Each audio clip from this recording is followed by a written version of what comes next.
We don't always remember the villain's last line. We remember that moment just before. That look in their eyes when they realize it's over. When the weight of the story, their story, finally catches up with them. The silence before it all just falls apart.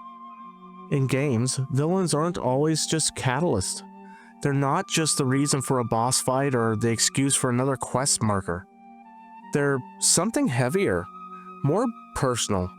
They live in the places the story doesn't want to go on its own. They aren't just an obstacle, they're an anchor. The reason we draw our sword, the reason we reload the save, the reason the ending feels like it meant something at all. Because whether it's a broken man in the snow, a ghost trapped in circuitry, or a god begging for death, we don't just fight them. We become something through them. That's the part no one tells you, that villains aren't just bad guys.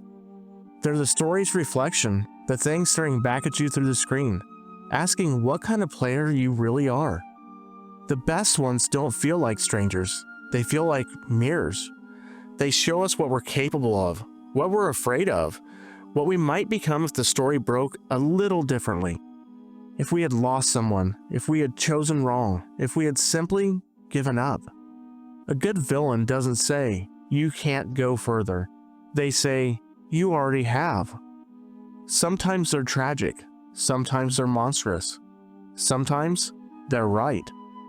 And the really uncomfortable ones, the ones that linger long after the game does, they challenge more than the hero. They challenge us. They make us question why we're still pushing forward, why we're justifying the terrible things we do in the name of the greater good, why we're so sure we're playing on the right side of the screen. So maybe the question isn't what makes a great villain. Maybe it's why do villains stay with us longer than the heroes? I want you to think about your favorite video game story. Not the mechanics, not the moment-to-moment gameplay, just the story.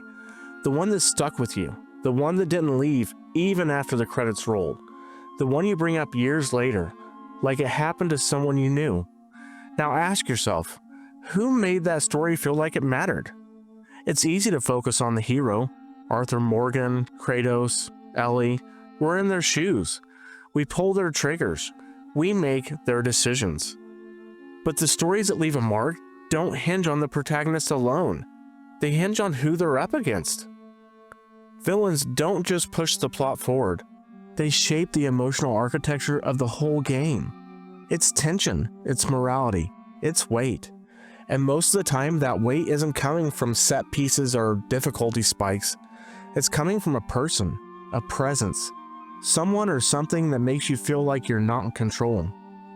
In video games, villains aren't just acted upon. They act through you. You respond to them.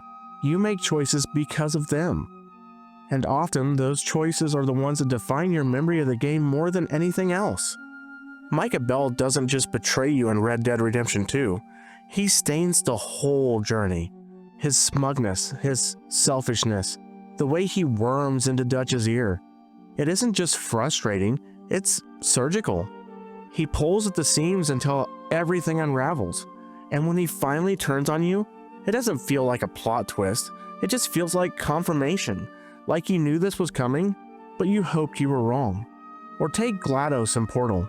It starts as humor, sarcasm, clever writing, but eventually it becomes something colder, more observant, and before long, she's not just testing you, she's defining you, your endurance, your curiosity, your willingness to keep going just to prove her wrong.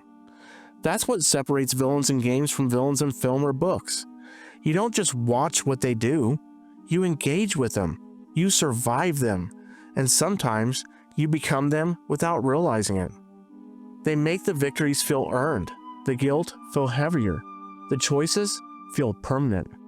A movie villain might be complex, even unforgettable, but in a game, the villain doesn't just live in the story, they live in the player. They shape how we act, what we justify, who we think we are when the credits roll. Conrad in Spec Ops: The Line isn't even real. He's a voice built from guilt, a figment of your dissent, and when you meet him, the game changes. It stops being about the mission. It becomes about you. about what you let happen. Because villains in games don't just expose the weaknesses in the hero. They expose weakness in the player. They show us a part of ourselves that wants revenge, that craves control, that will justify almost anything if the goal is noble enough. That's why they matter. Not because they're in the way, but because they hold the story together. They are the stakes. They are what makes the world feel like it matters. They're why you care who lives and who dies. And the more personal they become, the more the game starts to feel less like a challenge and more like a question. And that leads us here, because sometimes the villain isn't just a character. Sometimes it's an idea, a system, a machine with no face and no conscience. Something that doesn't speak but still kills. Something that exists not to hurt you, but to profit off the fact that you're willing to hurt others. And that brings us to the next kind of villain, the kind with a logo. The best villains don't just oppose the hero. They explain the world. They take the central question of the story, its fear, its flaws, its wounds, and turn it into something you can see, something you can shoot at, something that bleeds. Because at some point the story has to stop hinting at what it's really about and show you. And that's what a great villain does. They embody the theme. They become the fear the game is built around, not just narratively, but emotionally, morally, structurally. They stop being a character and start being the question the game is asking, over and over, with increasing volume. What would you do if this was the only way forward? Some games give you villains with names, others give you a logo. The Umbrella Corporation is a perfect example of the latter. A villain so widespread, so surgically embedded in every system of the story, that it doesn't need a monologue to be terrifying. It just exists. Quietly, legally, unapologetically. And its evil isn't personal, it's procedural. Umbrella isn't some shadowy mustache twirler. It's not there to threaten your family or burn your hometown. It's there to meet quarterly projections, to innovate, to profit from suffering, and then bury the results in bureaucracy and PR. And that's what makes it horrifying, because you don't fight a person, you fight a system. A lab built under a city, a virus on a clipboard, a memo that says acceptable losses. And by the time you realize how far the damage goes, you're already a part of it. The villain in Resident Evil isn't always the creature crawling out of the shadows. Sometimes it's the boardroom that signed off on the experiment. Sometimes it's the silence in the aftermath. Sometimes it's the realization that the horror you're facing was deliberate, that someone tested this, recorded the results, and moved on like it was just another trial run. That's the kind of villainy we don't talk about enough. The cold kind, the corporate kind, the kind that wears the suits and smiles for the camera and says the word progress while the world burns beneath them. Umbrella doesn't want to destroy the world. It wants to own it. That distinction matters, because it's easy to fight a villain who wants chaos. But what about a villain who wants control, who wants patents, who wants to redefine life and death because it's profitable? What do you do when the monster isn't in a cage? It's sitting behind a desk. Because when the villain is a person, you can reason with them, hate them, even kill them. But when the villainy is a company, you're already too late. Umbrella is more than just a corporation. It's a design philosophy, a narrative machine built to make you realize how powerless you are against systems designed to survive without accountability. You can shoot zombies, you can escape the mansion, you can even topple the entire underground bunkers. None of it matters, because Umbrella survives. That's the quiet horror buried underneath every Resident Evil game. No matter how many monsters you kill, somebody already sold the patent. Someone already sent the data. Someone already approved the next round of tests. You're not a hero of war. You're a variable in a spreadsheet. Umbrella turns the idea of a villain inside out. There's no central figure you can chase through the story. Sure, there are CEOs and scientists and even double agents, but they're just the limbs. The beating heart of villainy, the idea of Umbrella, is untouchable. It spreads, shifts, it evolves into new companies, new subsidiaries, new excuses. It becomes something you can't kill, It becomes something you can't kill because it was never alive in the first place. And what that does to the player is important, because suddenly it's not about revenge. It's not about justice. It's just endurance. It's about knowing that what you're fighting is bigger than you and fighting anyway. Not because it'll make a difference, but because you need to resist something. You need to draw a line, even if it's just symbolic, even if no one sees it but you. Umbrella represents the kind of villain the players can't fix, the kind that doesn't fall apart when the credits roll. And that changes how you engage with the story. Suddenly, the infected aren't just enemies. They're collateral, victims, people who were failed by the system that called them test subjects. Your fight becomes something sadder, something heavier. You're not here to win. You're here to witness what happens when ambition has no oversight and power has no soul. That's the weight of a thematic villain. They don't just oppose the hero, they impose the entire world. They represent the very thing the story wants you to question, and maybe, if you're paying attention, fear. Games like Resident Evil force you to fight for survival, but they also force you to live with the idea that survival alone isn't enough, that somewhere, someone created this nightmare and will probably just do it again. And that brings us to something even more uncomfortable, because villains like Umbrella don't just reflect power. They reflect us, our systems, our shortcuts, our moral compromises in the name of security, efficiency, science, and profits. These aren't just fiction. They're real possibilities, amplified and exaggerated, of course, but rooted in something real. That's why they stick, because they're not asking what you do in the fight, they're asking what you'd tolerate in your own world. And once that question is asked, once that seed is planted, every hallway, every boss fight, every escape route becomes something more than horror. It becomes a metaphor. And that's what a thematic villain is for, to stop the story from being just entertainment, to make it mean something. We've talked about villains who shape stories, the ones who carry themes, the ones who are the themes. But what about the ones that feel personal? Not because they represent some grand philosophical idea, but because they were close. Because they made you feel something you didn't expect. Something sharp, something quiet, something that lingered. Sometimes it's not the biggest villain who leaves a mark. It's the one who you knew.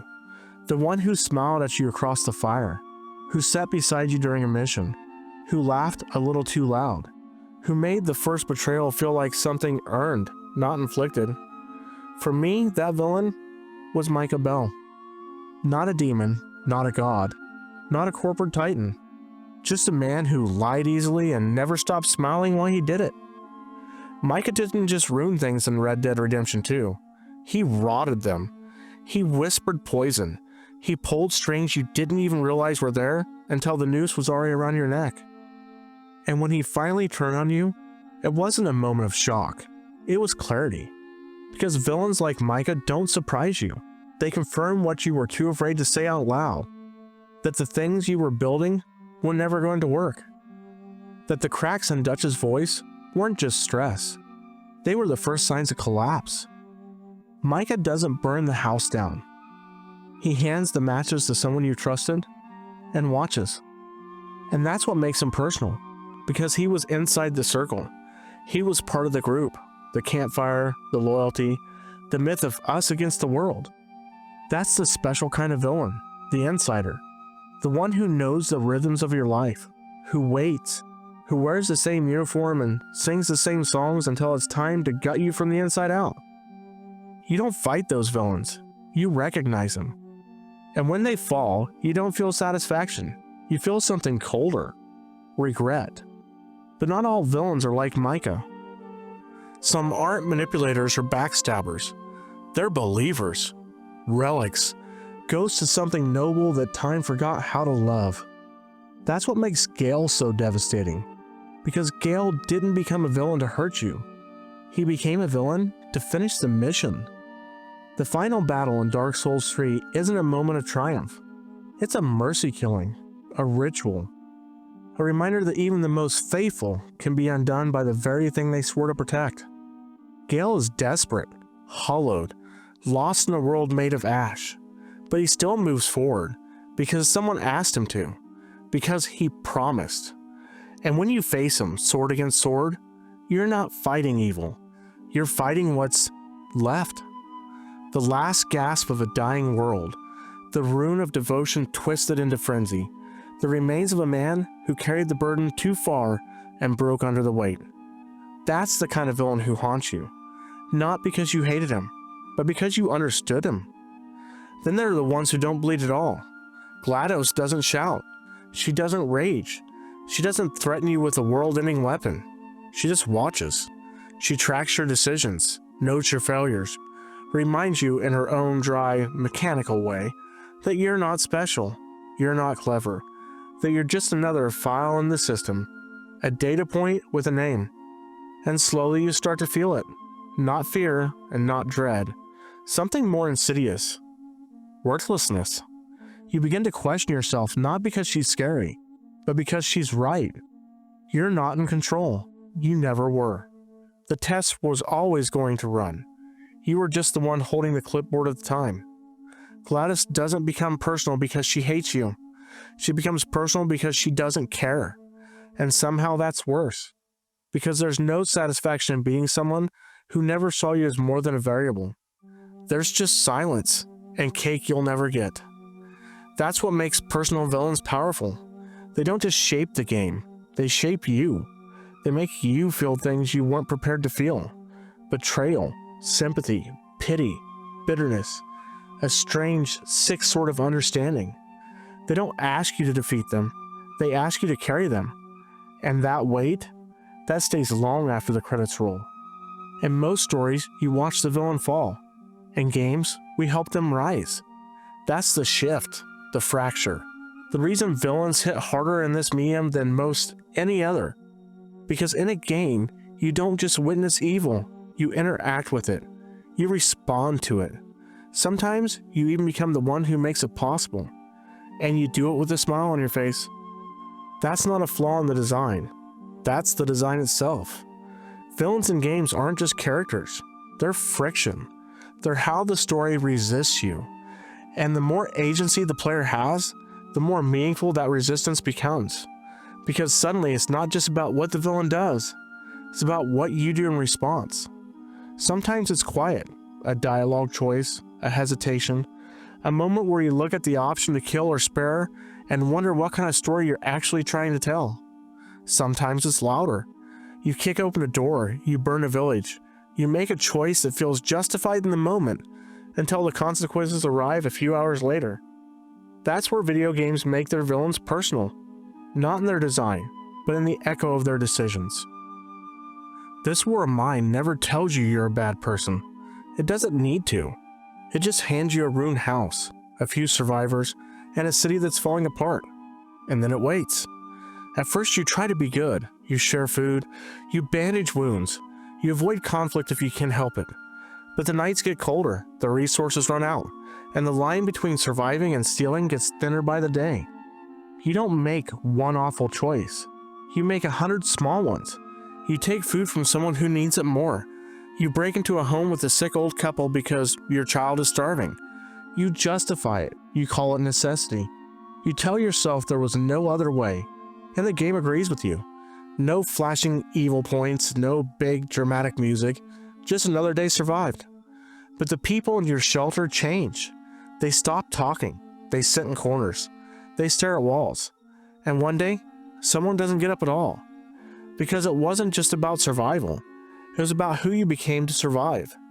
And in that moment, when you look back at all the choices you made, you realize that no one forced you to become this version of yourself. And it hits you. The game didn't create a villain. You did. Not out of greed, not out of cruelty, but out of slow, quiet compromise. And that's what stays with you. Not the choices, but how easy they were to make. Other games have a subtler approach. Mass Effect, for example, doesn't shout its morality at you. It whispers it, suggests it, lets you justify it. You're Shepard. You're the hero, the savior, the unifier, until you're not. Until you choose to sacrifice a species, or erase a planet, or rewrite a culture for the sake of galactic peace. And in that moment, the question isn't, what will the villain do? It's, what did you just become? Sarah, the game's initial antagonist, is a mirror. He was once like you. He made choices he thought were noble, strategic, necessary. And now, he's the monster, the cautionary tale. So when you make a decision that echoes his, the game doesn't punish you, it just watches, and lets the silence fill the gap between intention and consequence. But nowhere is the idea more brutal than in The Last of Us Part 2, because the game doesn't ask if you want revenge. It just assumes it. It hands you a knife, it shows you what you lost, and then it sets you loose, not as a moral agent but as a weapon, a blunt object of pain and persistence. And by the time you reach the other side of the story, by the time you see how far you've gone, you realize the game never made you do anything. It just gave you a motive and a mirror. Ellie isn't a villain, not in the way games usually define it, but she feels like one, because you lived every step of her descent. You chose not to stop. And by the end, when the dust settles and the blood dries, you have to ask yourself, did this feel right? Or did it just feel familiar? That's the part that hits the hardest. Because if you're honest, you probably never even considered walking away. That's what villainy looks like in video games. Not as an external threat, but as a behavioral loop, a pattern, a gradual erosion of boundaries disguised as gameplay. We press forward because that's what the game expects. Because that's what we expect. And only when we see what's left at the end do we realize how far we've fallen. That's what makes games dangerous in the best way. They don't just tell stories, they test you with them. And the villain becomes a gauge, a measuring stick, a symbol of who you are when the world stops offering you clean choices. They don't just oppose the hero, they oppose the player. And sometimes, when you're staring down the final fight, when the screen fades to black, you realize the one person you've been chasing might be you. We like to think we're the hero. We wear that assumption like armor, that we're on the right side, that the things we do are justified, that the blood we spill matters less because it was spilled for something greater. But games don't always let us keep that illusion, because games don't just tell us stories. They ask us to act in them. They make us a part of the machine. And when that happens, when the lines start to blur between the character on screen and the person behind the controller, the villain starts to shift. It stops being a distant face. It stops being an opposing force. It starts to feel familiar. That's when the game stops being fiction and starts becoming a mirror. Because we've all made the same decision. We've all kept going when the better choice was to stop. We've all justified something terrible in the name of progress or justice or closure. We've all convinced ourselves that the monster on the other side of the battlefield had it coming. But what if we were wrong? What if we were never the hero? What if we were just the one who survived? Games like Spec Ops: The Line, Undertale, The Last of Us Part 2, they don't paint villains in bold colors. They use grayscale. They muddy the waters. And in doing so, they start to blur the roles until you can't quite remember where the line was. Joel saves Ellie. Abby kills Joel. Ellie hunts Abby. And in the end, what's left? A cycle, a reflection, a body count built by people who all believed they were doing what was right. That's the danger. That's the tragedy. That's what great villains show us. Not who the enemy is, but how easy it is to become them. We think of Dutch as a cautionary tale. We think of Saren, of Conrad, of GLaDOS, of the faceless board of the Umbrella Corporation, but we rarely stop to consider how close they really are to us.